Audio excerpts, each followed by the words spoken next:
consagrados a su servicio. Resulta que digo ya ves. Y uno ahí, pues, los ojos hinchados.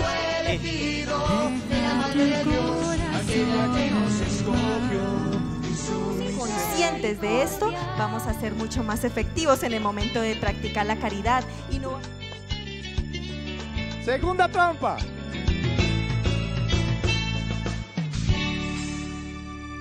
Entonces vamos a iniciar hoy con algo muy interesante.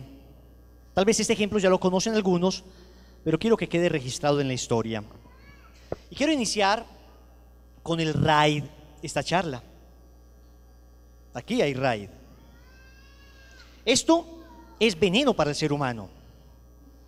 O alguien que tiene sed, abriría la boca para que yo le calme su sed. ¿Alguien estaría dispuesto? ¿No? Ok. Vamos a decir lo siguiente. Quiero que todos repitan después de mí. El raid calma la sed. Vamos a decirlo nuevamente. El raid calma la sed. Vamos a decirlo una vez más. El raid calma la sed. ¿Quién tiene sed? Levante la mano, por favor, el que tenga sed. ¿Quién estaría dispuesto? ¿No? ¿No? Ah, ¿les asusta? ¿Les asusta la calavera? Hagamos una cosa. Quitémosle la calavera. Ya le quité la calaverita. Vamos a ver. Incluso como supuse que la calavera les iba a alarmar, he querido poner, quitándole la calavera, un letrerito. A ver, ¿qué dice el letrerito, hermano? Calma la sed. ¿Qué dice el letrero? Calma la sed. Repitan conmigo, el raid calma la sed. Ya no tiene esa calavera espantosa, signo del veneno, no. Ya tiene un letrerito. ¿Qué dice acá? Calma la sed. Muy bien. ¿Quién tiene sed? ¿Quién estaría dispuesto a abrir su boca? De verdad que hay, miren. Voy a quitarle el seguro y funciona mejor. A ver.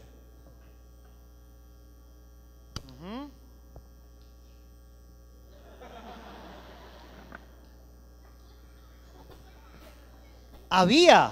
A ver si lo sientes. A ver, sacúdelo. ¿Hay? Sí. Sí hay. Sí hay. Sí hay. Pero no sale en este momento. ¿Lo abrimos? Lo abro si alguien está dispuesto a beberlo. ¿Está dispuesto a beberlo? El niño agacha su cabeza.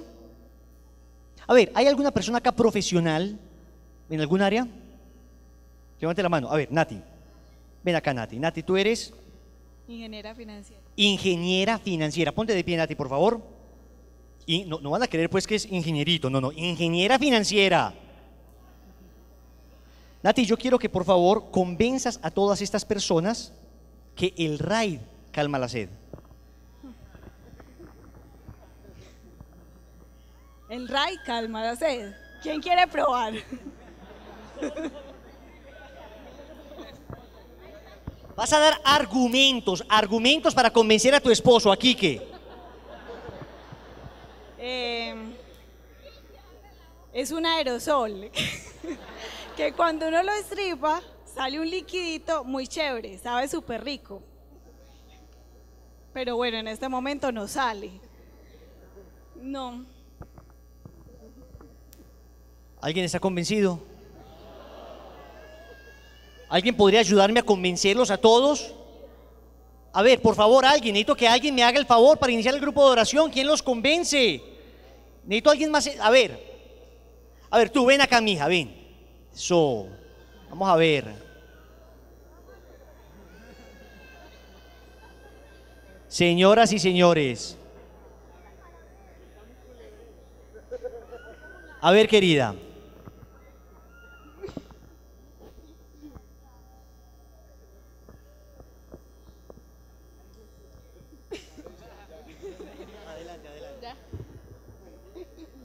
¿Quién tiene sed? Tú. ¿Quieres ray? Mira, el ray es súper rico, sí. Ah, mire, ya él quiere. Abre la boca. Seguridad, sáquenla. Llévesenla.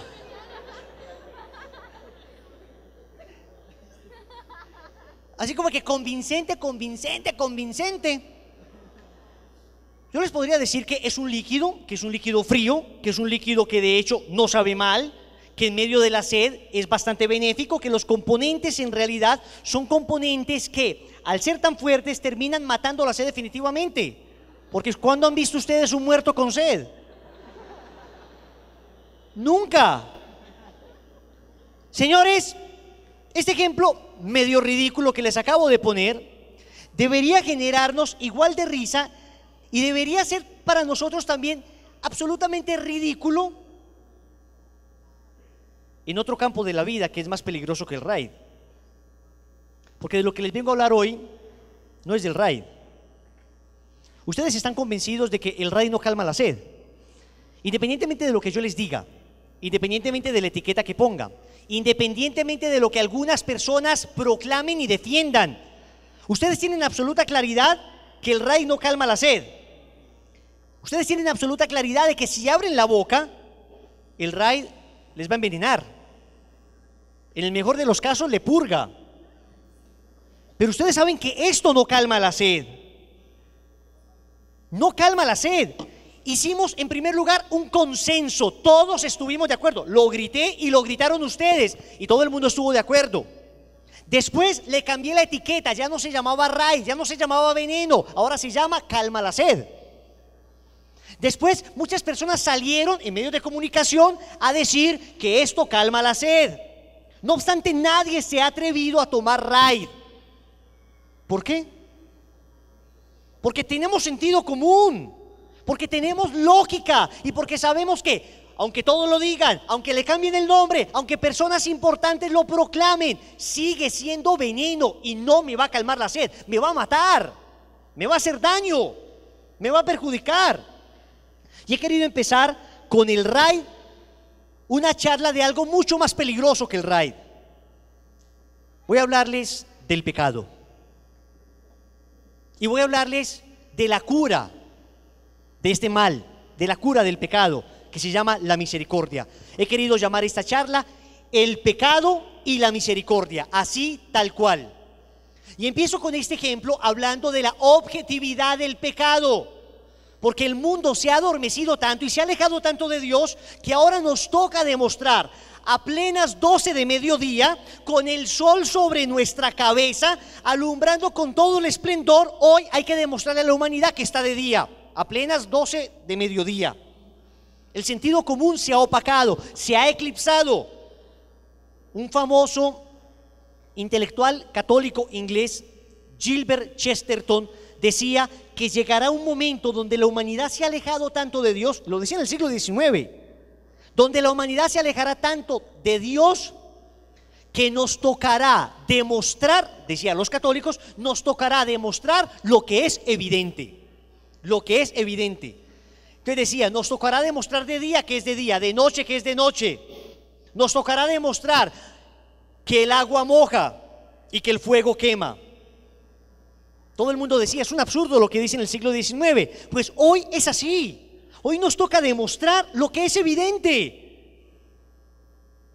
Hoy hay que demostrar que los niños en el vientre de la madre son inocentes vidas que merecen vivir. Y aún así hay personas tan enceguecidas, señores, y no me refiero a personas ignorantes. Es que claro, en alguna otra época de la historia de la humanidad, los ignorantes, las personas iletradas, los analfabetas, eran los que no lograban comprender lo simple de la realidad, lo que la evidencia misma me manifestaba. Lo que es evidente no necesita demostración, es evidente.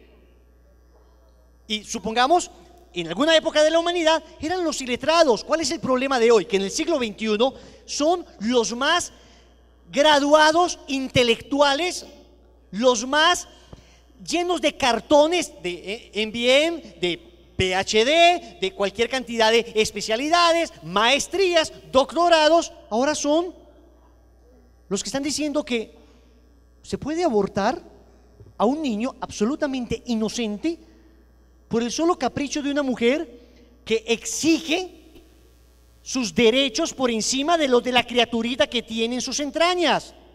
Ahora nos toca demostrar que la naturaleza ha establecido con toda claridad que un hombre y una mujer son el complemento ideal para criar un niño, para levantar una familia, que dos hombres y dos mujeres, independientemente de sus inclinaciones afectivos sexuales, la lógica, la naturaleza lo determina con toda claridad. No pueden concebir un niño dos hombres, no pueden concebir un niño dos mujeres, se necesita un hombre y una mujer, es lo lógico. Uno dice esto ahora y te llaman, eso se llama determinismo biológico. No, no es determinismo biológico, es el peso de la evidencia de la realidad.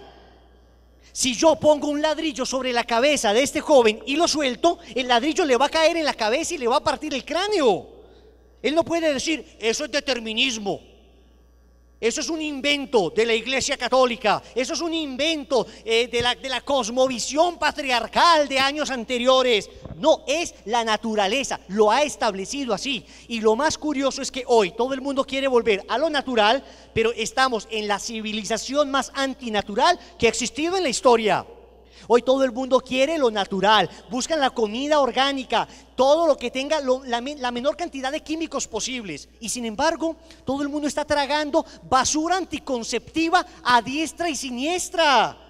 Las mujeres están llenando su cuerpo de basura anticonceptiva, llena de químicos, hacen unas bombas hormonales para sus cuerpos, que está determinado por la Organización Mundial de la Salud, que son cancerígenas y no importa, se las tragan. ¿Por qué? Porque los niños son un problema, porque los niños son una maldición, porque los niños no pueden nacer, porque los niños no pueden coartar mi libertad, porque por primera vez en la historia de la humanidad los niños son un problema. Nunca, ninguna cultura, por pagana que haya sido, consideraba a los niños un problema. Jamás, siempre un niño, una criaturita, un hijo era una bendición. Hoy no, hoy te deforma el cuerpo, hoy te castra la capacidad de estudiar, hoy te ata a la casa. Hoy un niño es signo de esclavitud y signo de problema. ¿Por qué? Porque aún lo más natural y hermoso que es un niño, no logramos entenderlo como una bendición, sino como un problema, porque estamos en la época donde invertimos los valores. El pecado nos idiotizó, nos cegó,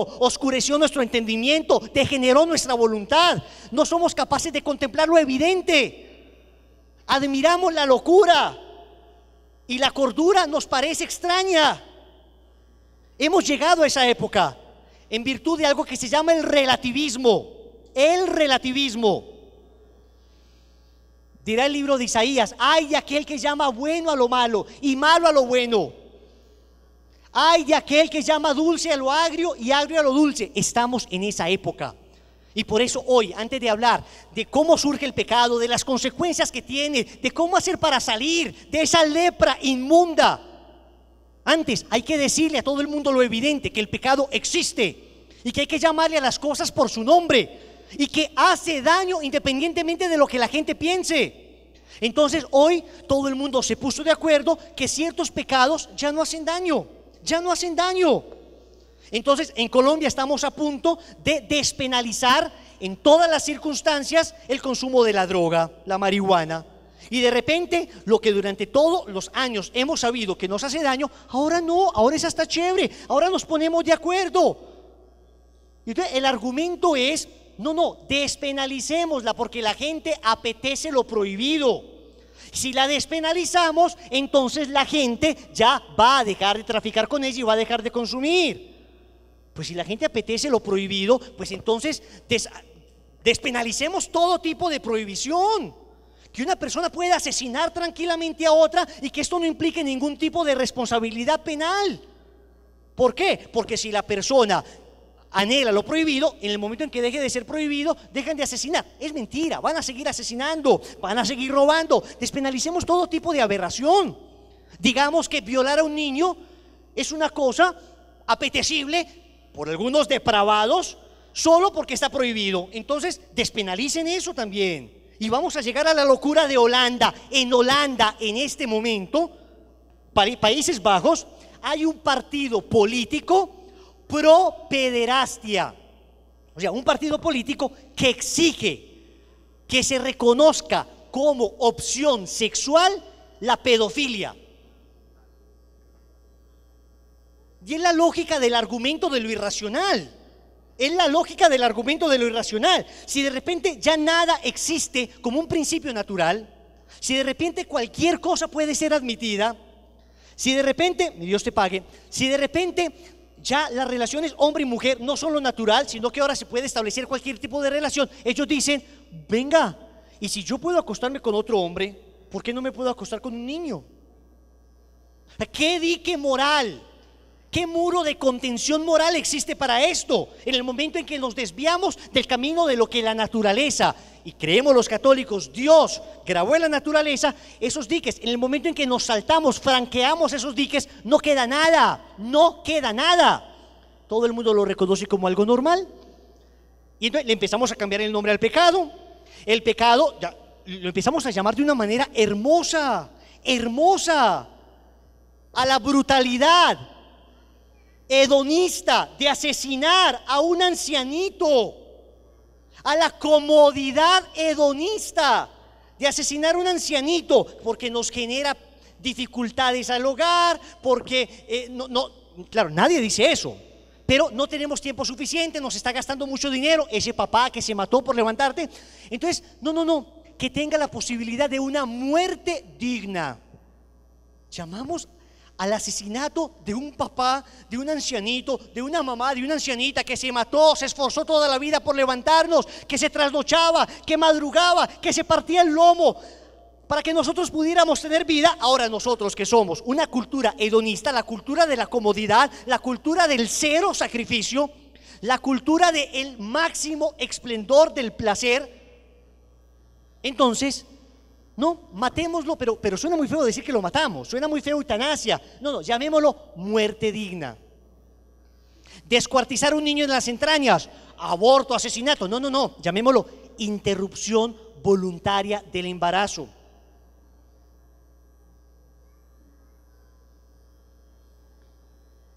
Amputarse órganos que funcionan, eso es la tubectomía, eso es la vasectomía. ¿Qué es la vasectomía? ¿Qué es la ligadura de trompas? ¿Qué es sino dañar un órgano que funciona? Es la única operación donde usted se opera para dañar algo que está funcionando bien.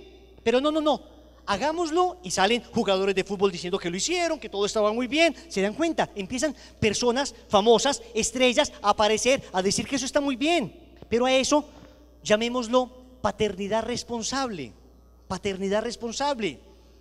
A las niñas de 14 años que se visten de minifalda, que están mostrando ya la operación que los papás les regalaron a los 15 años, se lo anticiparon a los 14 para que a los 15 la niña quede divina en las fotos, que visten de cualquier manera y que la mamá le empaca las pastillas anticonceptivas, mamita, para que no me venga embarazada. O sea, usted puede ser una prostituta, pero no me venga embarazada, mi amor. A eso llamémosla una mamá a la moda, una mamá que viste a sus hijos a la moda. Llamémoslo así, porque decir que está vistiéndolo de una manera indecente, decir que está criando una niña provocadora, decir que está criando una niña cualquiera, suena muy feo, no es políticamente correcto, eso suena extraño. Entonces cambiémosle el nombre a las cosas. Ya nos pusimos de acuerdo que hay ciertas cosas que no están mal, aunque Dios lo haya dicho, aunque la naturaleza lo establezca. Hagamos nosotros lo de Adán y Eva, determinemos el bien y el mal. Somos nosotros unos pequeños dioses que se encargan de determinar lo que es bueno y lo que es malo. Dios, no nos importas, aléjate. Ahora yo, el ser humano, el hombre es Dios, y yo soy el que determino lo que está bien y lo que está mal. Y aunque mi naturaleza biológica establezca que soy un hombre, yo determino que soy mujer. Que soy una mujer, yo determino que soy hombre. Que hay vida humana, yo determino que no hay vida humana sin un puñado de células. Que la vida tiene que ser respetada desde la concepción hasta la muerte natural, yo determino cuándo se nace y cuándo se muere. Jugamos ya a ser dioses. La tentación de nuestros primeros padres hoy está palpitando más que nunca en el corazón extraviado del hombre que se ha alejado de Dios. Es lo que se ha llamado el relativismo, es lo que el Papa Benedicto XVI y luego el Papa Francisco ha llamado la dictadura del relativismo. No existen principios morales, no existe nada, no existe ley eterna. Hemos creído que las cosas no son ni buenas ni malas, que somos nosotros los que establecemos la maldad o la bondad de algún acto, que no existe nada que por sí sea malo. Lo hemos querido entender así.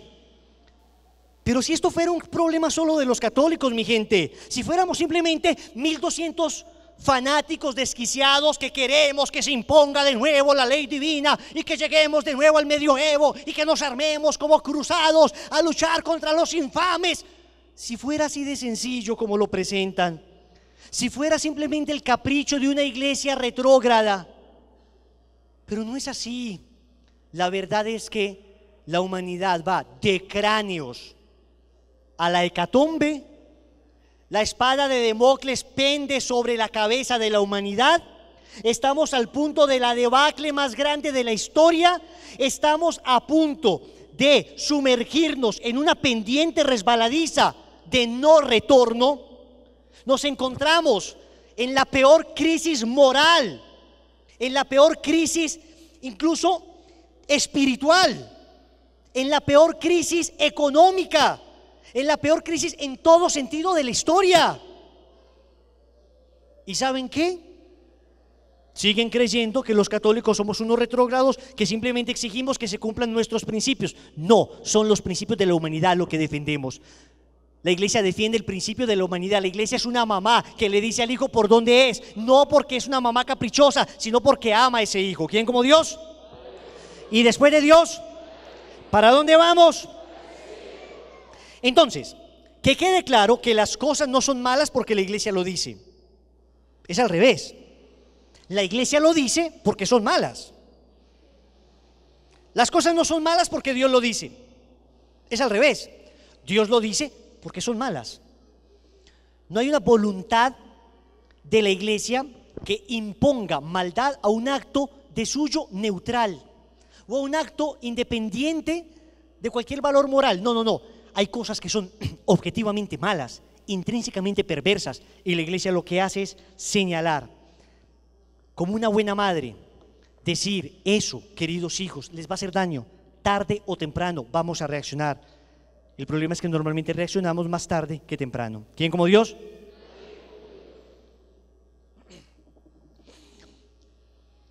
Entonces, lo primero que tenemos que entender cuando hablamos del pecado es que existe, aunque se quiera negar hoy, de que es una realidad evidente, aunque quieran decir algunos que no, que eso no se llama pecado, que se llama imperfección, que se llama error, que es producto de la cultura. No, no, es producto del corazón del hombre, donde dice el Señor, de donde sale lo bueno y lo malo. Es producto del corazón del hombre. Y el pecado, para entender el pecado hay que comprender, como dice el Catecismo de la Iglesia Católica, que hubo un pecador desde el principio. Y ese pecador es el diablo o Satanás, que el Señor llamó homicida desde el principio. En la segunda carta de Pedro, en el capítulo 2, versículo 4, el apóstol San Pedro habla, el primer papa, habla de la caída de los ángeles, del pecado de los ángeles, los que pecaron al principio de la historia. Y este ángel, que de acuerdo a revelaciones privadas, a místicas de la talla de Sor María de Jesús de Agreda, que cuenta que Dios reveló a los ángeles en sus diferentes coros, en las diferentes jerarquías que había creado, reveló que lo debían adorar a Él, reveló también que el Verbo se iba a encarnar, la segunda persona de la Trinidad, y reveló que se iba a encarnar en las entrañas purísimas de una mujer a la que ellos debían servir. Y dice, esto es revelación privada, esto lo ha sostenido muchos santos en la iglesia, aunque no pertenece al depósito de la fe propiamente, pero nos ayuda como a comprender. Y dice Sor María de Jesús de Agreda, esta mística, esta abadesa del siglo XVI, excepcional, santa mujer, venerable, dice que el ángel más perfecto que había creado Dios, Luzbel, un serafín, dotado de todas las perfecciones, no pudo resistir que hubiese criaturas superiores a él, que tuviera que servir al Verbo encarnado, que tuviera que servir a la madre de ese Verbo encarnado. Dice el Apocalipsis capítulo 12 versículo 7 que empezó una batalla en el cielo. Miguel y sus ángeles combatieron contra el dragón y sus ángeles, y dice que ese dragón es la antigua serpiente, que es el diablo Satanás. Dice que fue arrojado del cielo.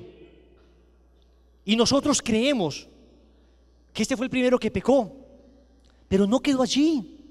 Después del pecado de este primero, de este ángel, él se tenía que sacar el clavo. Y entonces Dios creó unos seres privilegiados, a quienes no quería simplemente hacer criaturas suyas, a quienes quería hacer hijos suyos. Dios crea al hombre y lo crea a su imagen y semejanza, inferior en naturaleza a los ángeles, porque los ángeles tienen una naturaleza superior, una naturaleza angélica, espíritus puros. Nosotros tenemos naturaleza espiritual y corpórea a la vez, pero los crea, escúcheme en esto, con una dignidad más elevada, con una dignidad más elevada. Y por eso, no pudiendo resistirlo, no pudiendo soportarlo, el espíritu malo, el diablo, Satanás, tienta a nuestros primeros padres. Y en la tentación de Adán y Eva, Génesis capítulo 3, está la descripción de la psicología del pecado. Ahí está cómo funciona el pecado, cómo nos enreda el pecado. Y lo hemos explicado muchas veces desde el Génesis, pero hoy no se los quiero explicar desde el Génesis. Hoy se los quiero explicar desde el pecado de un hombre que ha sido el ícono de los reyes de la humanidad, de un hombre que ha sido la figura privilegiada del pueblo de Dios. Hoy les quiero explicar cómo funciona el pecado desde el rey David. Y quiero que presten mucha atención. Segundo libro de Samuel, capítulo 11.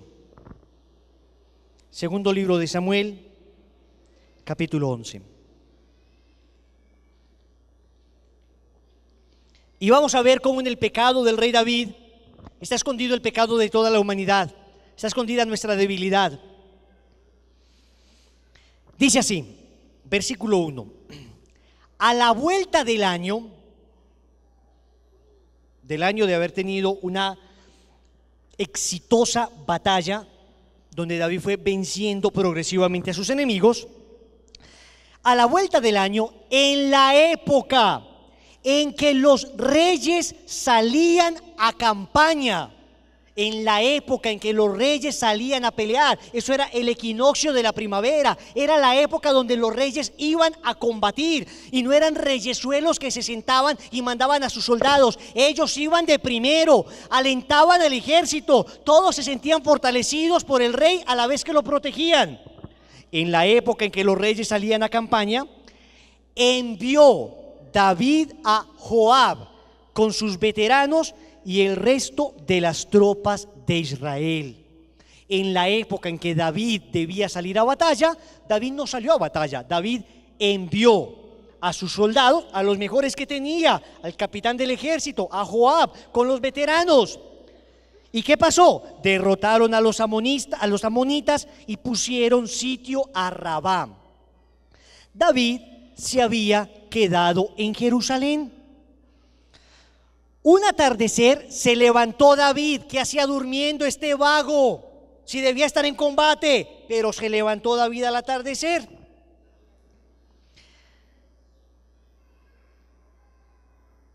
Y se paseaba por el terrado de la casa real, cuando vio desde lo alto del terrado a una mujer que se estaba bañando.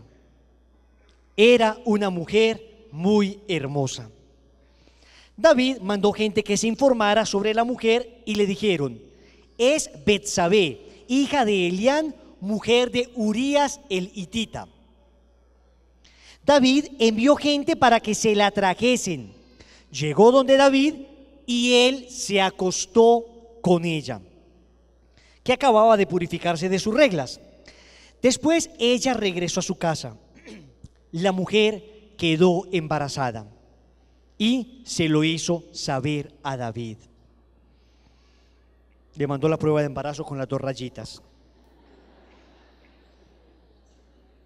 David envió a decir a Joab, ¿quién era Joab? El capitán del ejército, que mandase a Urías el hitita. ¿Y quién era Urías? El esposo de Betsabé. Joab envió a Urías donde David. Cuando llegó Urías donde él, David le preguntó por Joab, por el ejército y por la marcha de la guerra. Y dijo a Urías: ve a tu casa y lávate los pies. Picarón, vete para tu casa, descansa, que allá debe estar tu mujer. Debes estar extenuado de la guerra. Y te vas para tu casa y... Era la intención del rey David, que quería, evidentemente, que Joab estuviera con su mujer, resulta embarazada, el hijo es de Joab, no de David. De Urías, perdón, de Urías, no de David. Es lo que quería David. Noten qué hizo Urías. Salió Urías de la casa del rey, seguido de un obsequio de la mesa real, o sea, le envió incluso un obsequio para que él se fuera a acostar con su mujer. Pero Urías se acostó a la entrada de la casa del rey con la guardia de su señor y no fue a su casa. ¿Y saben por qué no fue a su casa? Porque cuando estaban en campaña de guerra, los soldados no se acostaban con sus esposas. Los soldados, por fidelidad al rey, se quedaban en la puerta con los otros soldados para ser fieles a ese rey que lo estaba mandando a ocultar su pecado sin que él se diera cuenta. Avisaron a David que Urías no había ido a la casa. Preguntó David a Urías: ¿no vienes de un viaje? ¿Por qué no has ido a tu casa? Urías respondió: el arca, Israel y Judá habitan en tiendas, en el campamento. Joab, mi señor, y los hombres de mi señor acampan en el suelo. Y yo voy a entrar a mi casa para comer, beber y acostarme con mi mujer. Noten la fidelidad de Urías el hitita. Por tu vida y la vida de tu alma no haré tal cosa. Entonces David dijo a Urías: quédate hoy también, mañana dejaré que regreses. Urías se quedó aquel día en Jerusalén. Al día siguiente le envió David a comer con él y le hizo beber hasta emborracharlo. ¿Cómo la ven? ¿Ustedes conocían esto del rey David? El modelo de reyes. Ok. Por la tarde salió, ahí todo borracho Urías, que como Dios.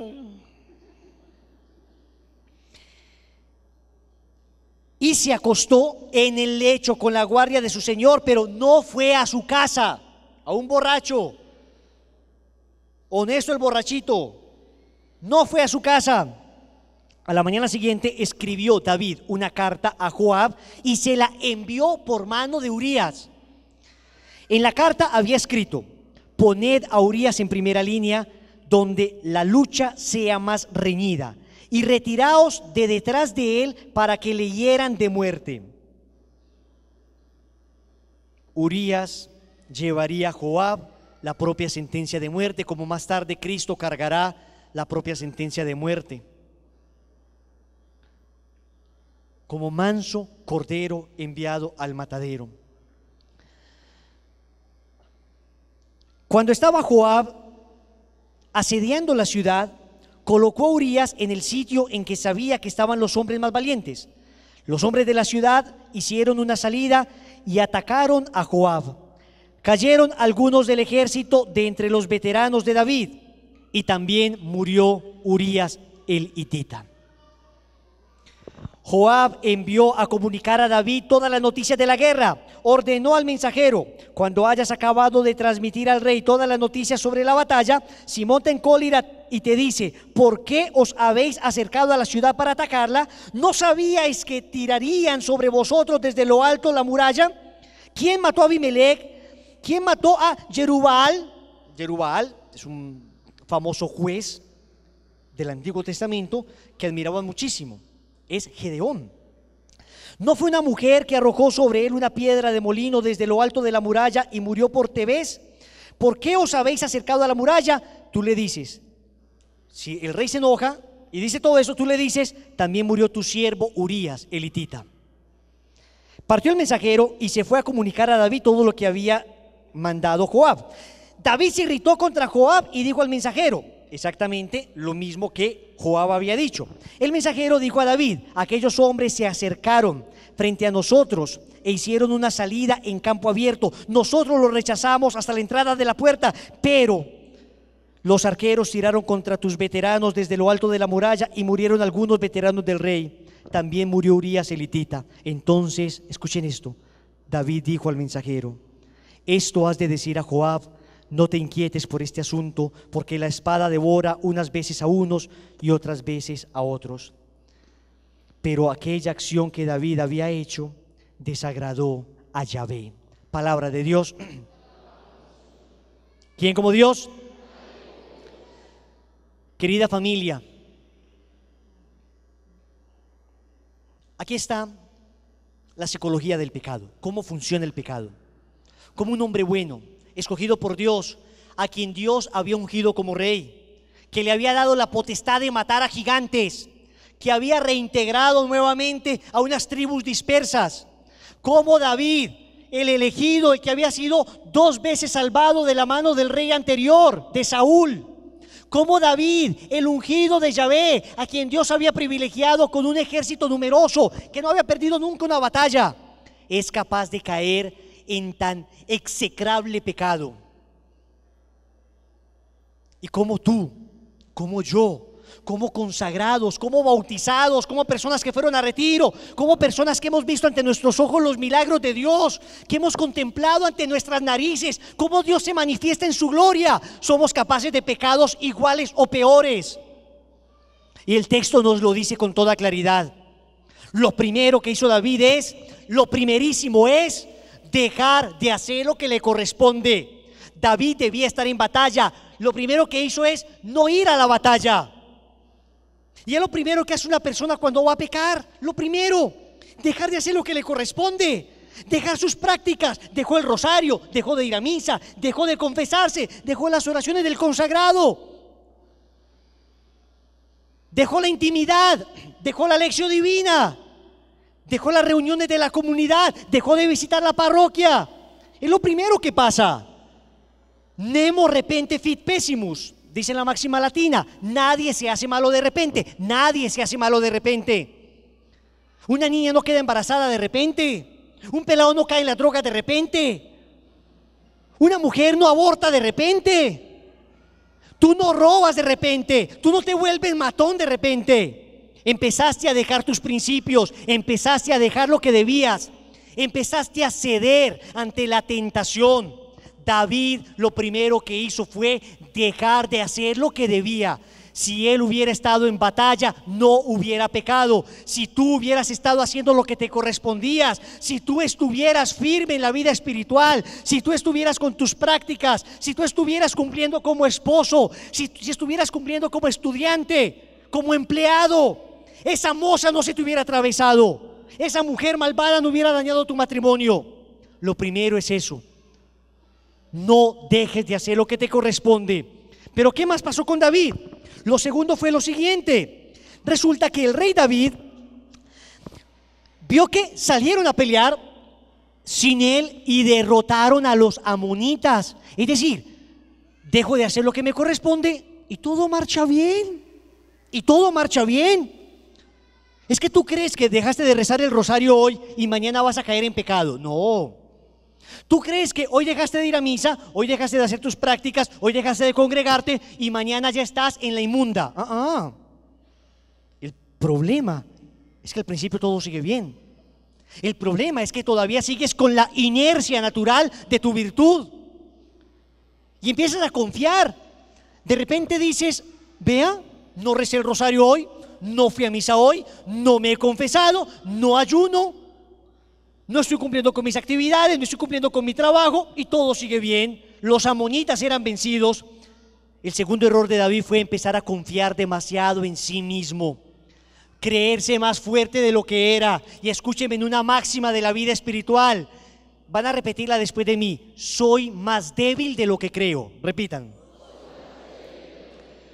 Van a decirlo fuerte: soy más débil de lo que creo.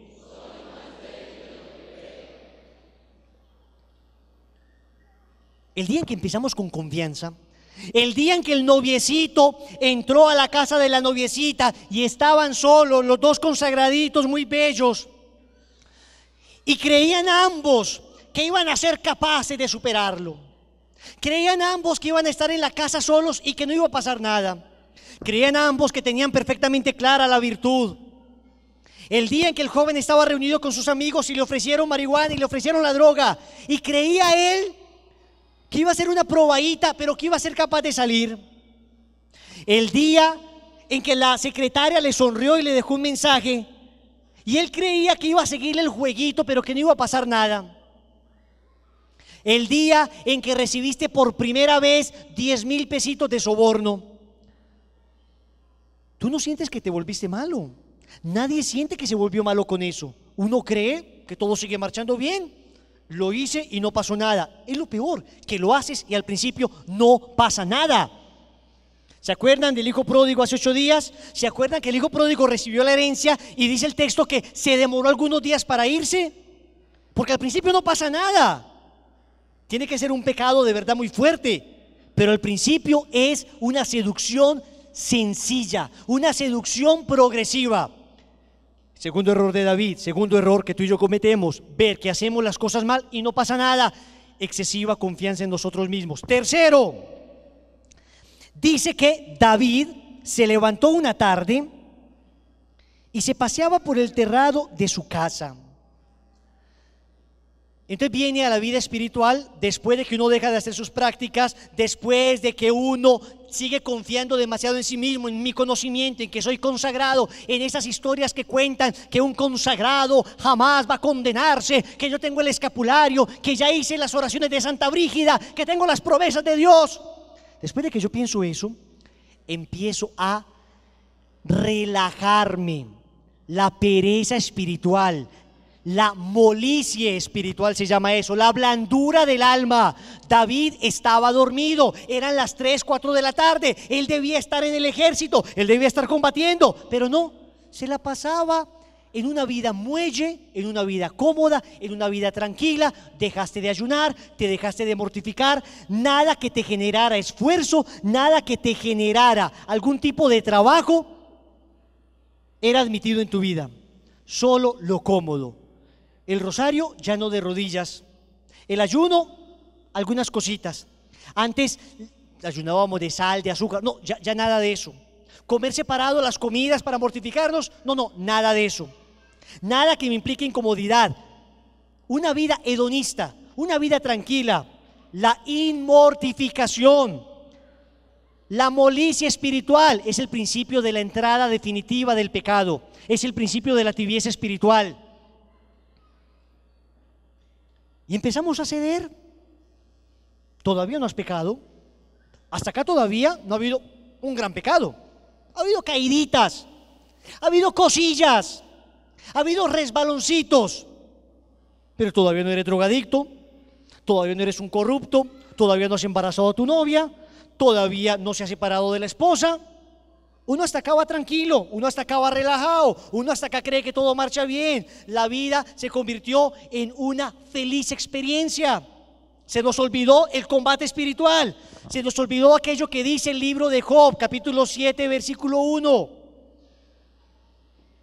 Militia est vita hominem super terram.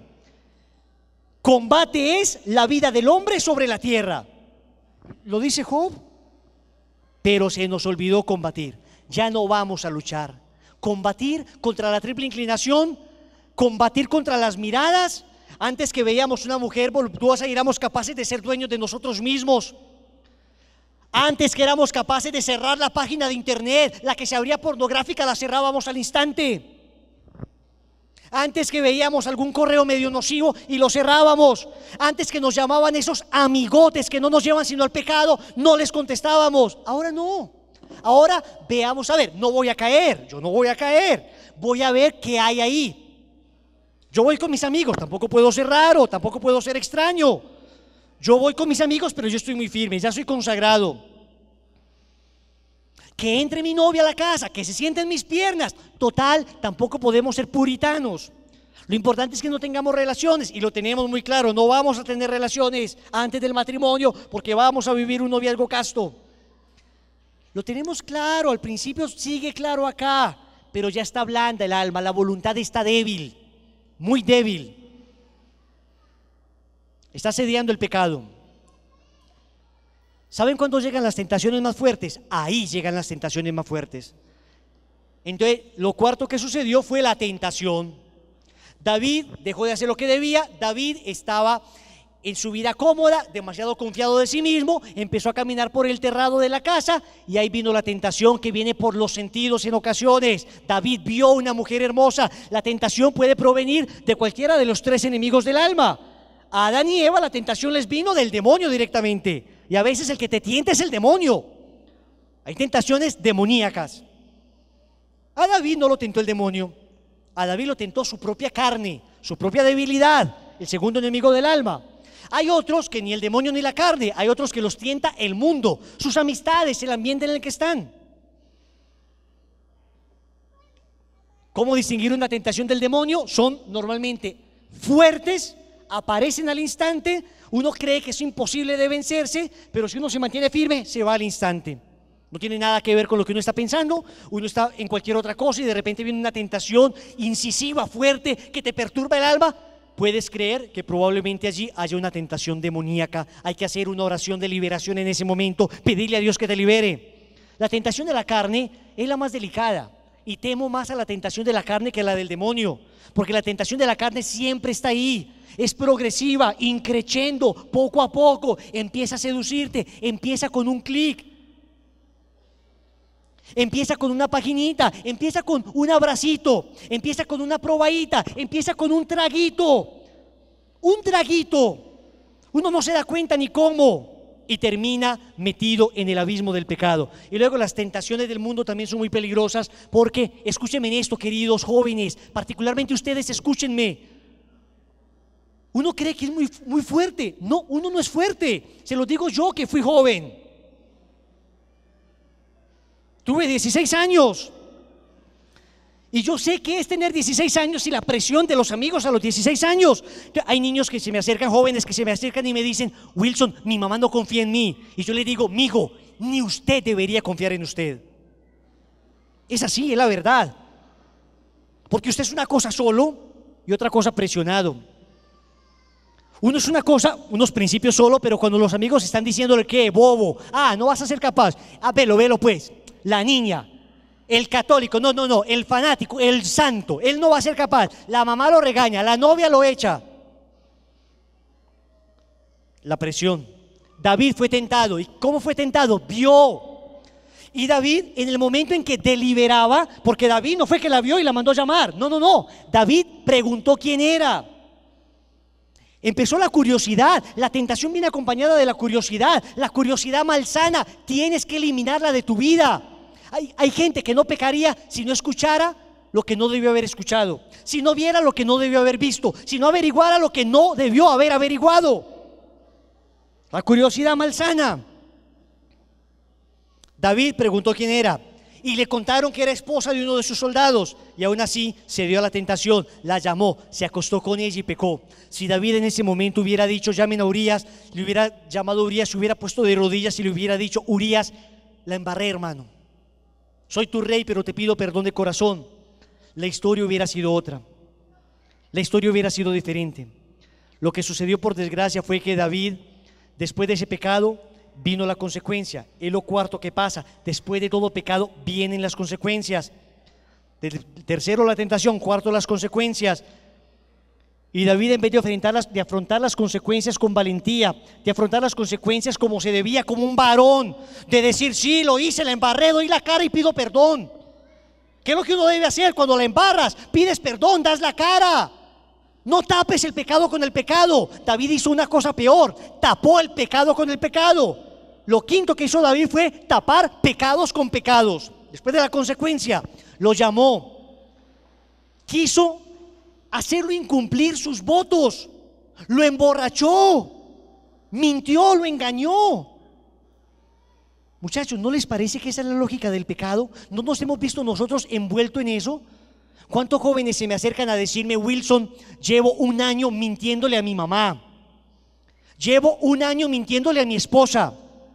Llevo 2 años de mentira en mentira para ocultar mi pecado.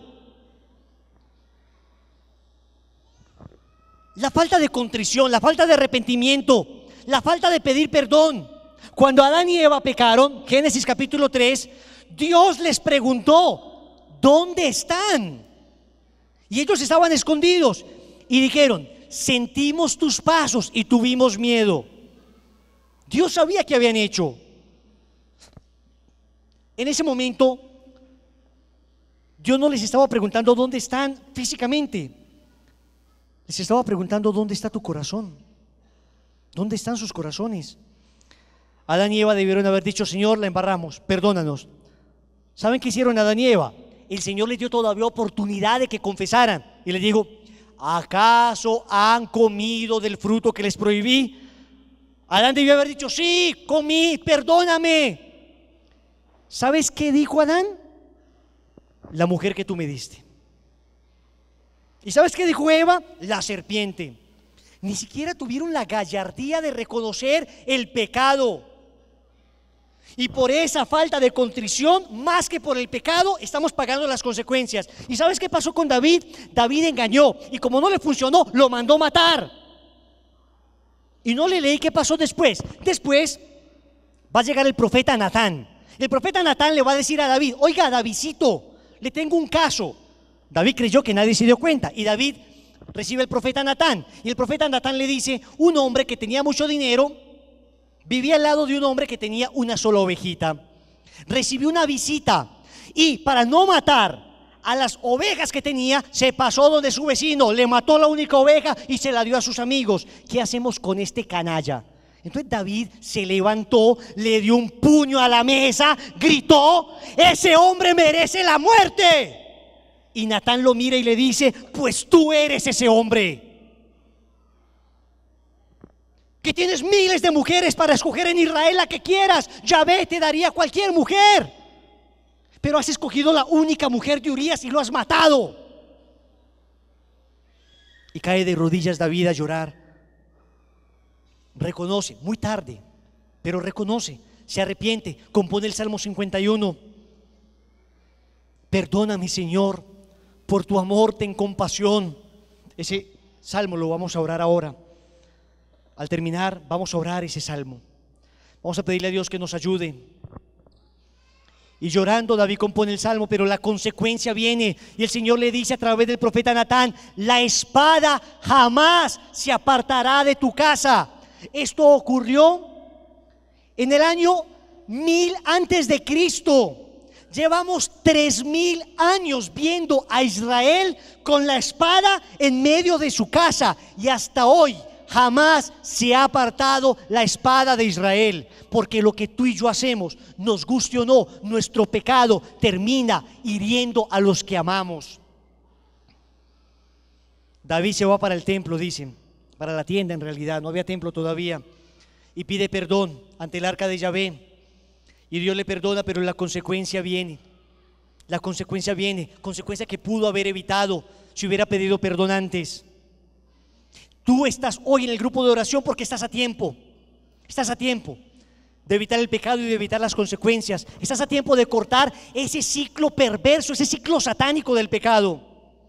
Estás a tiempo. Hoy es el día de la misericordia. Hoy es el día de reconocer ante Dios que hemos fallado. Es el día de decirle a Dios, perdón. Perdón porque soy débil. Perdón porque no sabía lo que hacía. Perdón porque he herido a los que amo.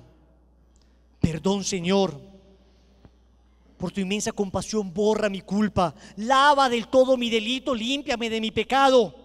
Hoy es el día para decirle al Señor, contra ti solo pequé, cometí la maldad que aborreces. De todas las definiciones de pecado, la definición que más me toca el corazón a mí es aquella que dice que pecar es partir el corazón del Padre. Eso es pecar, partir el corazón del Padre. Hay definiciones en términos legales como que pecado es una transgresión voluntaria de la ley divina, maravillosa. Hay otra definición que dice, es una definición más teológica, es romper la relación con Dios, precioso. Una definición muy linda, aunque sea muy doloroso lo que dice. Pero esa definición amorosa es la que más me dice a mí. Cuando tú y yo pecamos, rompemos el corazón del Padre. Lo rompemos en 1000 pedazos.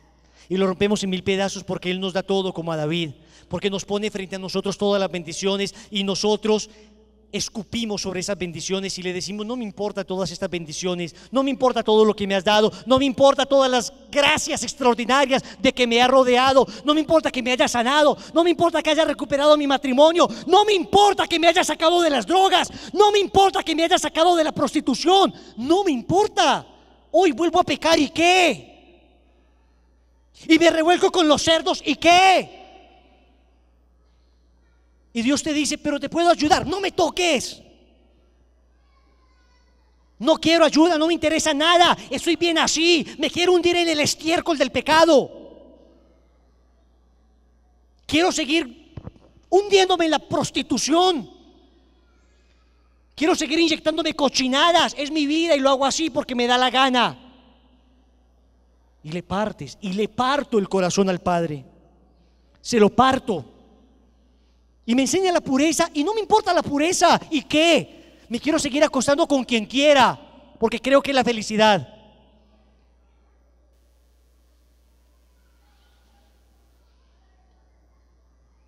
Y lo lindo es que el Señor aún así no te acusa, aún así no te señala, aún así te espera con los brazos abiertos, aún así le traen la mujer pecadora.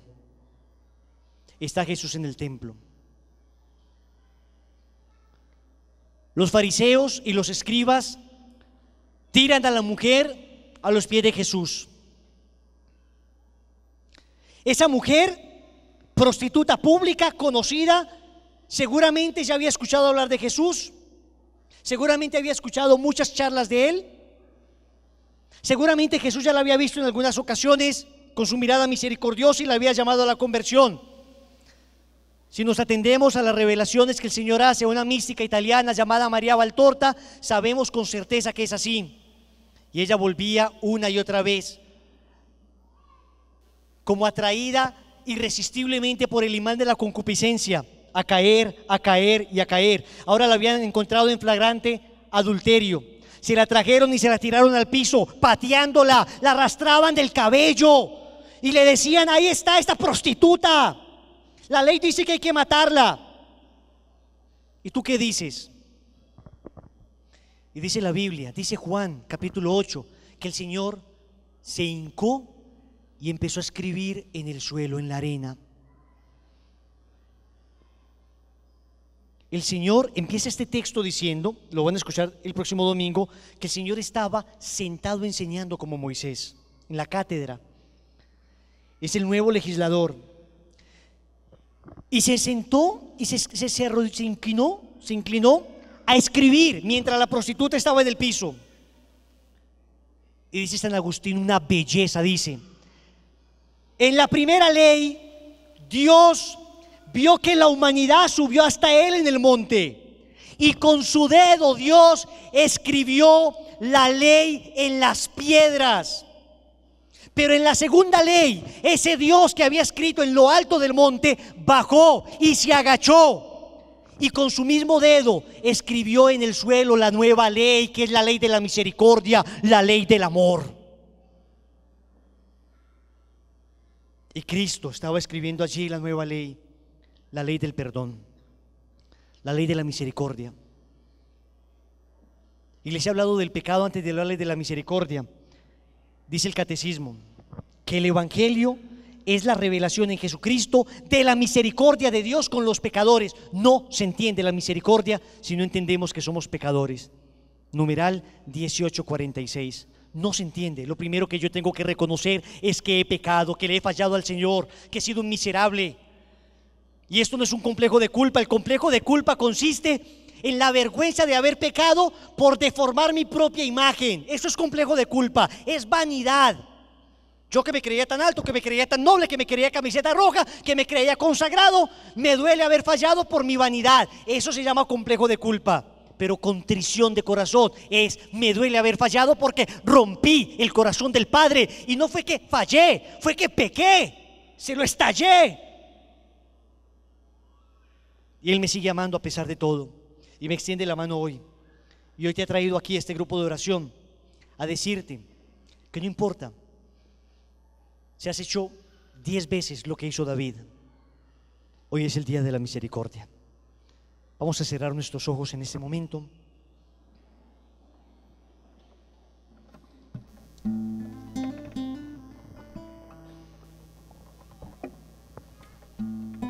Vamos a apagar un poco las luces, por favor.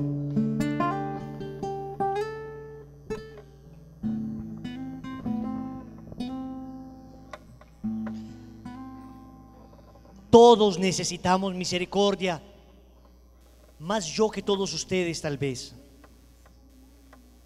Necesito tanto el amor del Padre, necesito tanto el abrazo de Dios,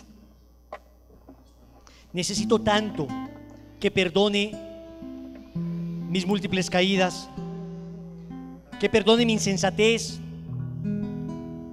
necesito tanto que perdone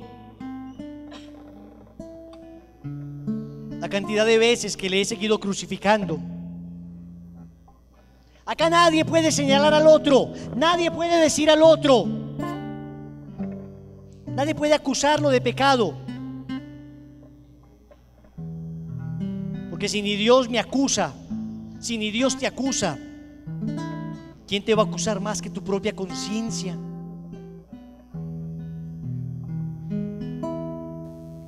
Vamos a vivir este momento. Vamos a vivir este momento con toda disposición.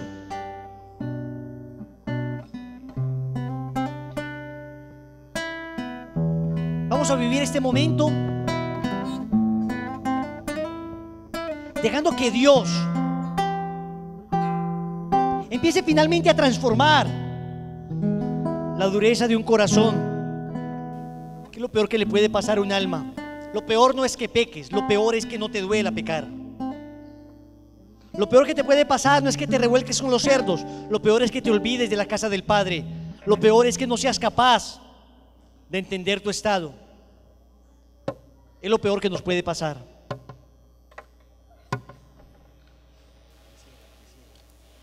Y hoy vamos a suplicar al Señor que nos regale el don de la contrición de corazón, que nos regale el don del arrepentimiento para poder experimentar su misericordia, que nos regale la gracia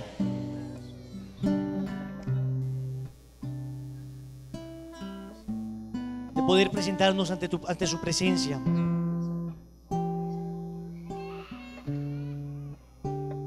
de poder inclinar nuestra cabeza ante Él y decirle: reconozco que fallé, reconozco que pequé, reconozco que no lo he sabido hacer. Vas en este momento a entregar al Señor toda tu vida, tu debilidad, el pecado que has cometido. Vas en este momento a pedirle al Señor el don de la contrición, que te duela. No es un complejo de culpa, es un dolor de amor, es un dolor de haberle roto el corazón, es un dolor de haberle traspasado a Dios su corazón amoroso de Padre. Es el dolor de haber fallado a pesar de que tanto nos había dado. Piensa el momento de las bendiciones, piensa tantas gracias que te trajo, piensa todas las veces que te ha bendecido, piensa en tu familia, piensa en tus hijos, piensa en las bendiciones económicas, en tu salud. Mira a tu alrededor y lo único que encuentras son bendiciones. Y lo único que encuentras son bendiciones maravillosas. Y tú y yo caemos una y otra vez. Una y otra vez. y ofendemos y pecamos una y otra vez. Y Él nos ayuda y tú y yo una y otra vez nos alejamos de Él. Este ciclo demoníaco del pecado que sigue ofendiendo a Dios. ¿Cuándo vamos a tomar en serio a Dios? ¿Cuándo vamos a tomar en serio la conversión? ¿Cuándo vamos a tomar en serio el camino? ¿Cuándo vamos a tomar definitivamente la decisión de cambiar? Vamos a ponernos de rodillas en este momento. Y ahí de rodillas vamos a pedirle a Dios que nos ayude.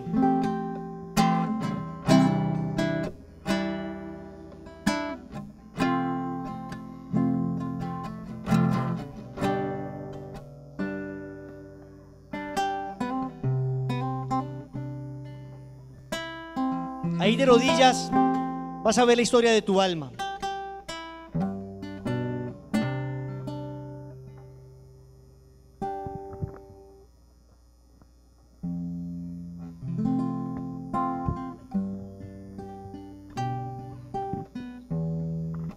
Quiero que abras tus ojos, ahí de rodillas.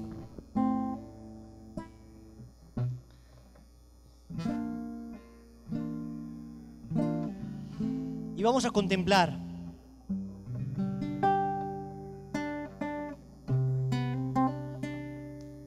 a nuestros lados, a los costados, uno y otro.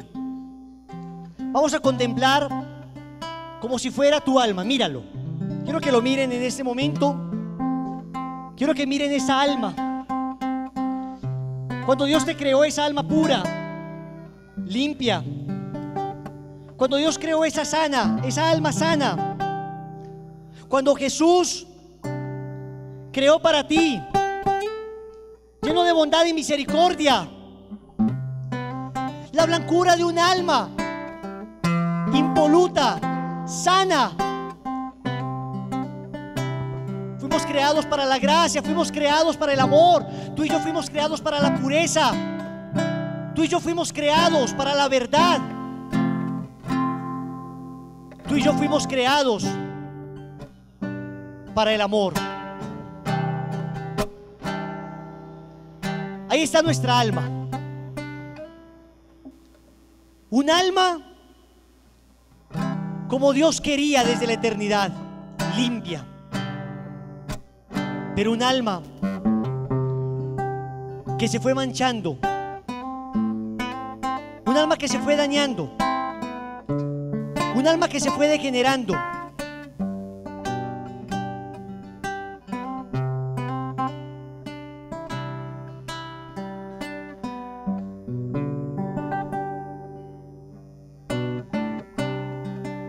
Unas almas a las que fueron ensuciando los pecados. Unas almas a las que les fueron robando la pureza. Unas almas que fueron llenándose de acusaciones, de señalamientos. Unas almas a las que todo el mundo comenzó a juzgar. Primero te traían placer y luego empezaron a ensuciarte. Primero te decían que iba a ser rico, que no iba a haber problema. Te decían que todo iba a estar bien. Pero después empezaron a mancharte una y otra vez. Y la blancura del alma se fue perdiendo y la blancura de tu corazón se fue dañando. Y la pureza angelical que respirabas se fue contaminando de maldad, lujuria, engaño, mentira, adoración al dinero, al placer. Se fue manchando una y otra vez. Hoy lo que queremos es que tú sientas que eres esta alma que viene a los brazos y a los pies de Jesús. De ese Jesús que hoy te va a hablar. Ahora quiero que cierres tus ojos y en fe escuches la voz de Jesús.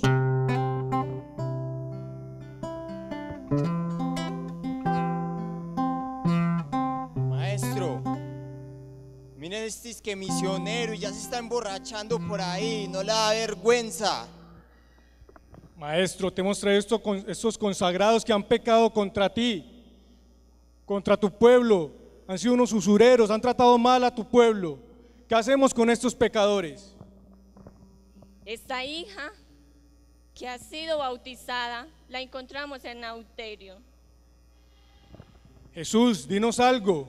¿Qué hacemos con ellos?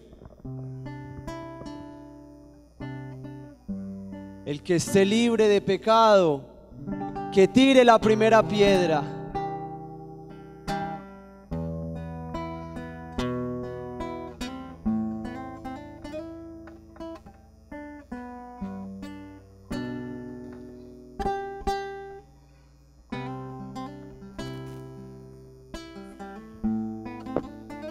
Mujer, hombre, ¿dónde están tus acusadores?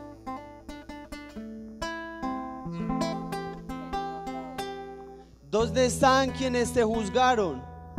¿Quienes te condenaron?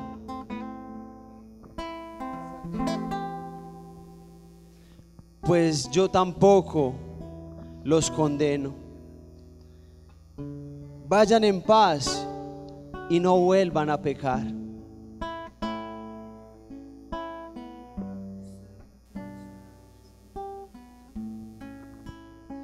Y a ustedes tampoco los condeno, a ninguno lo condeno. Siempre como buen padre estoy esperando que vuelvan a mí. Hoy no se sientan acusados y juzgados por este Padre que los ama. Hoy siéntanse amados, porque a pesar de todo, a pesar de que sus debilidades han sido fuertes en momentos de sus vidas, mi brazo, mi amor de Padre nunca los ha abandonado. Siempre he estado ahí cuando han caído en esas debilidades humanas, cuando han sido tentados por el enemigo de tu alma, por ese demonio que ha venido con tentaciones fuertes, con esa carne inclinada a la debilidad y contra el mundo que siempre les está llamando. Ahí he estado yo con mi gracia. Nunca se cansen de volver a mí, que yo jamás me cansaré de derramar mi infinita misericordia sobre sus almas. Siempre recuerden que he instituido el sacramento de la confesión, y a mis hijos predilectos, los sacerdotes, los he dejado para que en nombre mío perdonen cualquier caída, cualquier pecado, pero siempre y cuando ustedes se arrepientan, y que mi gracia les baste para seguir adelante. Pues yo en la cruz ya lo di todo, morí por cada uno de ustedes. De ahora en adelante, mis pequeños, que su amor sea el demostrar el amor que yo he derramado en la cruz, amándome. Y quien ama a Jesús de Nazaret, no peca. Les amo con todo mi corazón.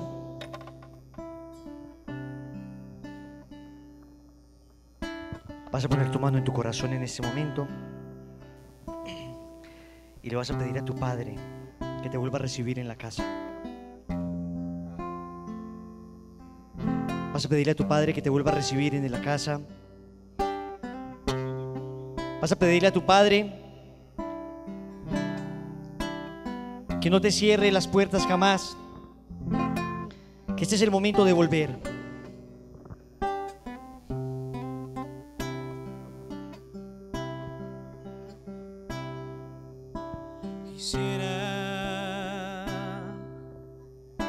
Quisiera verte otra vez. Díselo a tu Padre.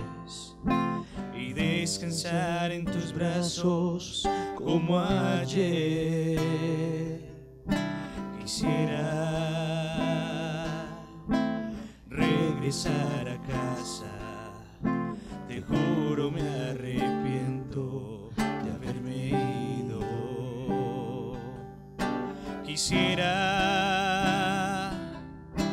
no haber haberme alejado.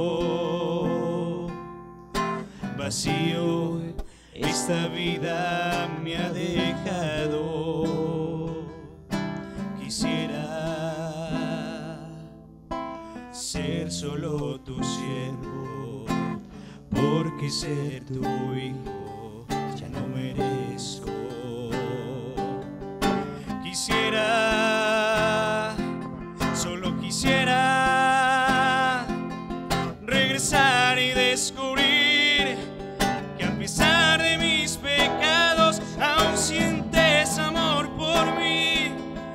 Quisiera descubrir en tu mirar que después de lo que hice, Padre, me perdonarás. Quisiera regresar a mi casa. No puedes arruinar tu vida así. No puedes arruinar tu vida así. No puedes quedarte fuera de la misericordia. Si nadie te acusa, si nadie te condena, si nadie te señala, si Dios solo te quiere perdonar, si abrió sus brazos en la cruz para abrazarte, si Él hoy está dispuesto a empezar de nuevo, si Él hoy está dispuesto a sanarte, ¿por qué te vas a quedar afuera de la misericordia? Reconoce que has fallado, reconoce que le has ofendido. Sé humilde y dile: Señor, he caído 1,000 veces, pero hoy me presento ante ti. Dios no puede resistir la soberbia, pero se derrite ante la humildad de aquel que reconoce su pecado, de aquel que se reconoce pecador, de aquel que reconoce que ha sido frágil, que ha sido débil. Dile al Señor que no fuiste capaz, que caíste, que tropezaste, que no era tu intención, que no querías crucificarle de nuevo, que no querías manchar tu alma, que no querías manchar el alma de tu novio, de tu novia, que no querías afectar a tus hijos, a tu familia, que no querías defraudar a tu papá, a tu mamá, que no querías hacer eso, pero que fuiste frágil. Dile que no tenías esa intención, pero por Dios, fuiste más frágil de lo que creías. Creíste que ibas a ser capaz, creíste temerariamente en ti.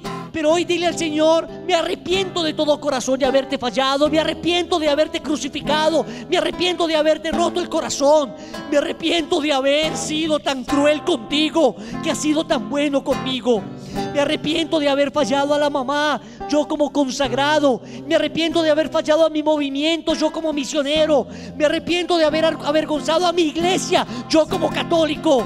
Me arrepiento de haber destrozado el corazón de mi esposa y de mis hijos. Me arrepiento, Señor, aquí estoy. Ten misericordia de mí. Ten misericordia de este pobre pecador que te necesita. Ten misericordia de este pobre hombre que no sabe más que agachar la cabeza y llorar sus pecados. Ten misericordia de este pobre y frágil pecador. Hoy me presento ante ti, Señor, como David. Hoy me presento ante ti como David, a decirte: soy más débil de lo que creo. Soy más débil que el mismo David. Soy más frágil que Salomón. Soy más frágil que Pedro, Señor. Y he creído en soberbia. He creído temerariamente. He creído lleno de orgullo, ser capaz de mantenerme en pie. Pero lo único que he hecho es fallarte y crucificarte. Vas a repetir después de mí con todo el corazón. Vas a repetir lleno de misericordia para contigo mismo, porque no te puedes seguir acusando. Vas a repetir conmigo: piedad de mí, oh Dios mío. Vas a tocarte en este momento el corazón, vas a apretártelo mientras lo dices. Por tu bondad, por tu inmensa ternura, borra mi delito, lávame a fondo de mi culpa, purifícame de mi pecado. Y vas a pensar con cuál pecado has ofendido más a Dios. ¿Cuál es el pecado del que Dios te va a purificar hoy? Tu desobediencia, tal vez, tu orgullo, tus mentiras con tus papás, tu rebeldía, la lujuria, la pornografía. Piensa en ese momento. Vas a decir conmigo: pues yo reconozco mi delito. Mi pecado está siempre ante ti, ante mí también. Y perdóname, Señor, porque no lo he sabido reconocer. Hoy lo reconozco. Contra ti solo pequé. Lo malo a tus ojos cometí.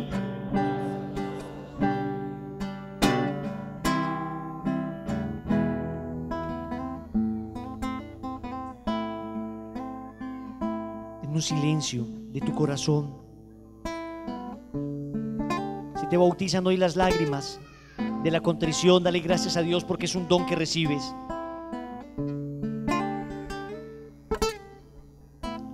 Porque seas justo cuando hablas e irreprochable cuando juzgas. Mira que nací culpable, pecador me concibió mi madre. Y tú amas la verdad en lo íntimo del ser. Y yo he sido mentiroso, Señor, y no te he dicho la verdad. En mi interior me inculca sabiduría y yo la he rechazado, Señor, perdóname. Rocíame con hisopo hasta quedar limpio. Lávame hasta blanquear más que la nieve, Señor. Devuélveme esa alma pura. Me siento sucio, Señor. Me siento miserable. Me siento tan contaminado. No me atrevo ni a levantar la mirada ante ti. Lávame, por favor. Blanquéame y déjame más limpio que la nieve. Devuélveme el son del gozo y la alegría. Que se alegren los huesos que tú has machacado, Señor. Aparta tu vista de mis yerros y borra todas mis culpas. Crea en mí, oh Dios, un corazón puro. Renuévame en mi interior con un espíritu firme. No me rechaces lejos de tu rostro. No retires de mí tu Santo Espíritu, por favor, porque sin tu Espíritu, ¿qué podría ser de mi vida? Sin tu Espíritu, ¿para dónde iré? Devuélveme el gozo de tu salvación. Afiánzame con espíritu generoso, como cuando empecé mi proceso de conversión. No me rechaces lejos de tu rostro. No retires de mí tu Santo Espíritu. Te lo digo una y otra vez. Enseñaré a los rebeldes tus caminos y los pecadores volverán a ti. Líbrame de la sangre, oh Dios, Dios Salvador mío, y aclamará mi lengua tu justicia. Abre, Señor, mis labios y publicará mi boca tu alabanza. Pues no te complaces con sacrificios. Si ofrezco un holocausto no lo aceptarías. Dios quiere el sacrificio de un espíritu contrito, un corazón contrito y humillado. No lo desprecias, y aquí está mi corazón contrito y humillado, reconociendo mi culpa, mi pecado, mi maldad. Perdóname, perdóname. Sé benévolo y favorece a Sión. Reconstruye las murallas de Jerusalén. Entonces te agradarán los sacrificios legítimos, holocaustos y oblaciones eternas. Entonces se ofrecerán novillos en tu altar. Hazme de nuevo, Señor. Hazme de nuevo. Es lo que te pido hoy por medio del Inmaculado Corazón de María. Hazme de nuevo y abrázame con tu misericordia. Vamos a agarrar la mano de la persona que está a nuestro lado.